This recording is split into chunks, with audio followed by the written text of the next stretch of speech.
Even though I have grandchildren of my own, it seems like it was only yesterday when I returned home from school to find a frog in my bedroom.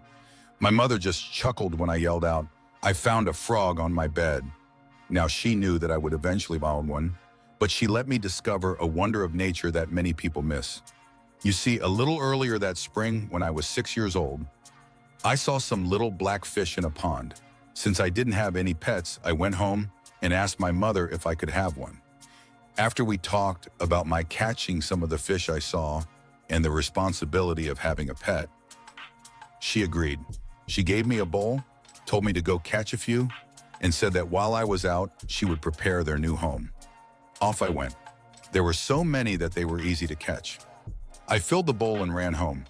When I got home, my mother had an old fish bowl filled with water sitting on the corner of my desk. She asked to see the fish, looked, and with a big smile said, "Tadpoles. Wow, you are in for a surprise." I asked what she meant, and she just said that I would have to wait and see, but to watch my fish carefully.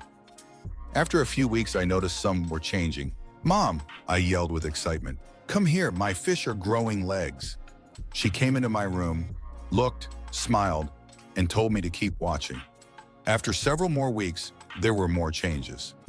"Mom," I yelled with excitement, "come here, my fish are growing front legs and their tail is going away." She came into my room, looked, smiled, and told me to keep watching. A week or so later, when I got up, I was amazed. There were more changes. My fish didn't have tails, their legs were bigger, and they didn't look like the little black fish I had caught earlier in the spring. "Mom," I yelled with excitement, "come here, my fish are really different." She came into my room, looked, smiled, and told me that a surprise was very close.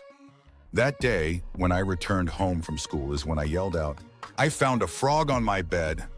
"Surprise!" yelled Mom. "You watched a miracle right before your eyes. A fish changed into a frog. Now you had better catch and take him and the other almost frogs back to the pond. I don't need 50 more surprises tomorrow morning." Off I went.